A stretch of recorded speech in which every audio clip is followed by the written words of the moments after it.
You know, it's always a pleasure flying into Wichita, not just because it's the air capital, but for many other good reasons.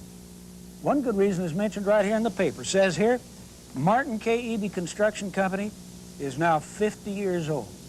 You come to Wichita and evidence of the Eby Company is all around you. For instance, I just got here and already I'm surrounded by Eby-built structures. That control tower that guided me in, Eby built that to augment the old tower, which they also built. In fact, the Eby Company built the entire terminal building in the first place. I know about matters like this.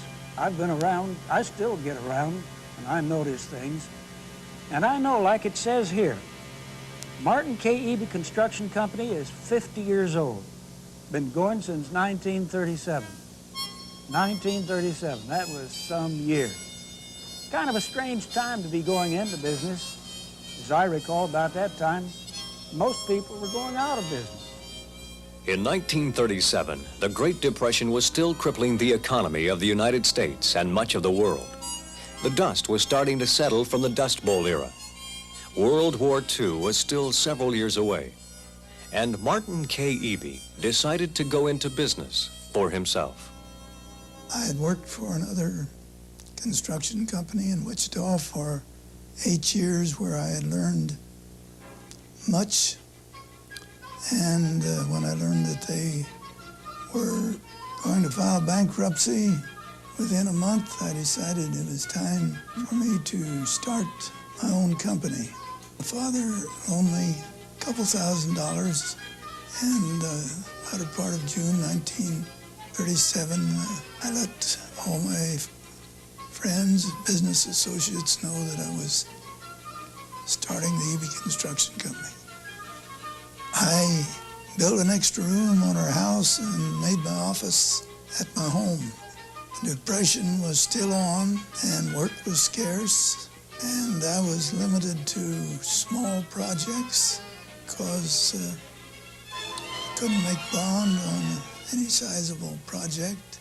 I was fortunate that the manager of one of the ready-mix concrete companies in Wichita had been selling concrete for projects that I built, and he referred people who called about having small jobs done. One of the first sizable projects was a telephone building in Wichita. Others were post office building in Kingman, Kansas, another one in Council Grove, Kansas. It seemed that more opportunities opened up because the word was getting around that we got them done on time. We did the construction as per their plans and specifications. The architects were happy with our operations, so they invited us to bid jobs of the size they thought we could finance and make the bond on. With Eby's bondability came increasingly larger and more complex projects. The young company was poised to literally grow itself out of the Great Depression when another powerful force was set in motion. When World War II started, immediately the government, through the Army, started building at Fort Riley, and as I had built 2 Army buildings, I immediately went to Fort Riley, started bidding projects there, and kept busy during the war years. At war's end, Americans welcomed a bright future with open arms.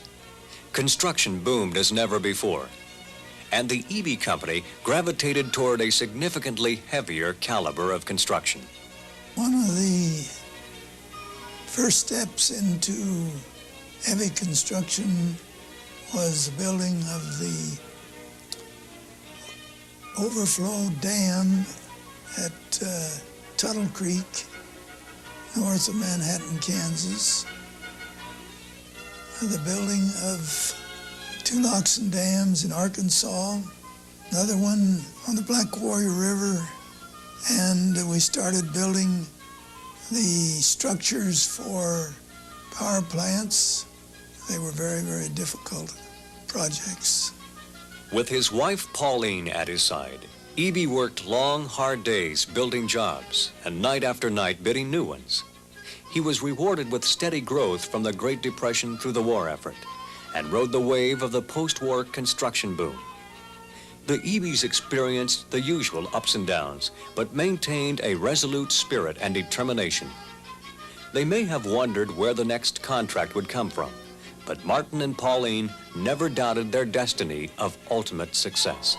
I don't ever remember being afraid that we wouldn't make it, and I know that Martin didn't. We just knew it would be all right. When we first started the business, I was the, shall I say, the whole office. But as the company grew, Pauline Eby saw its personnel grow as well. In fact, it is in the steadfast Eby employees that Pauline has found some of her greatest personal satisfaction. It is a real source of pride that we have so many people, men and women both, who have worked for us and spent their entire working career with Eby Construction Company. The customer knew that they would get their money's worth, that we signed a contract and we would follow the plans and specifications completely. Like I said, most of the major buildings here in Eby's hometown were built by none other than Eby. And over a period of 50 years, the effect of that can be profound. I mean to say, this city just wouldn't be this city if you took away all the buildings the Eby people have built. It would be somewhere entirely different. I love you, Wichita. I'm gonna give it my best. Right where the east meets the west. And if anyone asks me where I come from, I'll say the center city, Wichita, USA. A long way from Wall Street, but look out, my friends, 'cause here she comes.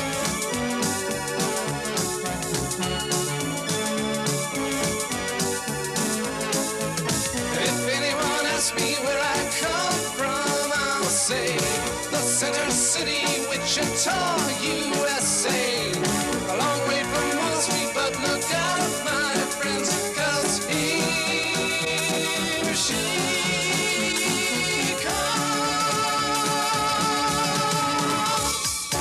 You know, it's one thing to make a big splash in your own hometown, but it takes a particular kind of people. It's hard to say just the right word, maybe aggressive, a little adventuresome, certainly an open-minded kind of people, to go beyond hometown security and make your mark all across this nation.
One of the unique things about our company is that it was founded by a graduate civil engineer at a time when very few contractors were graduate civil engineers.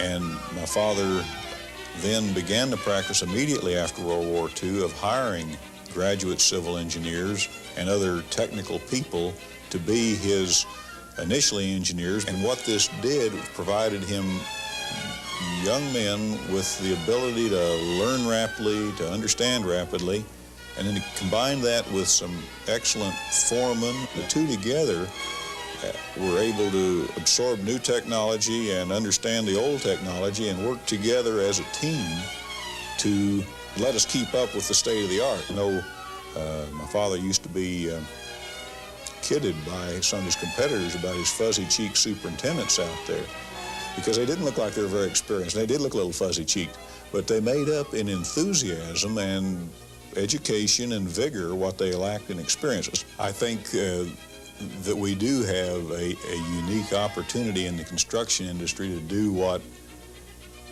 mankind has wanted to do, and you find this from the little kid out in the sandbox that wants to build little castles. People can say to their kids, let's go by and look at the building that Daddy built, or they can point to the map and say, look, this lock and dam right here on this map of the United States, I helped build it.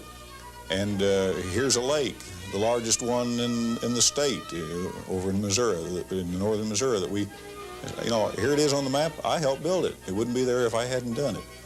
And it is fun to do that, and it's fun to think that we have made a significant contribution to mankind and to society, not only for the moment, but in many cases will last much beyond our own lifetime. The last 50 years has been a record that probably few, if any, companies in the construction industry in the whole world can duplicate. We've never had a year when we went backwards, and there's very few companies, even the biggest, can't make that kind of a statement. We've come a long way, and we've done it with a set of principles about treating our customers fairly and our people fairly that I think are the proper and appropriate principles to carry into the next 50 years. I'll be on my way now. Just about time to wrap up this little story about a company that started out in the Great Depression, defied the odds, endured the test of time, 50 years, to build things, buildings, and bridges, locks and dams, anything else that anyone could think of to make life here on Earth work a little better. You may be asking yourself, who is this fellow? Why is he telling us about the Martin K. Eby Construction Company? Fair question. The answer is I'm nobody in particular, and everybody. Everybody who's been affected by, I might even say enriched by, the fact that this company has stood by the old-fashioned virtues of hard work, thrift, and honesty, and done everything that had to be done to make it go, to improve things, to be constructive, to meet the payroll, to be the career home of hard-working men and women who thrived on being able to look around themselves and say, I did that. I helped build that bridge. Long after I'm gone, it'll still be here. You can see it, touch it, feel it. It feels good. That's who I am. And if you're connected in any way with the Martin K. Eby Construction Company, that's who you are, too. See you around again another 50 years or so.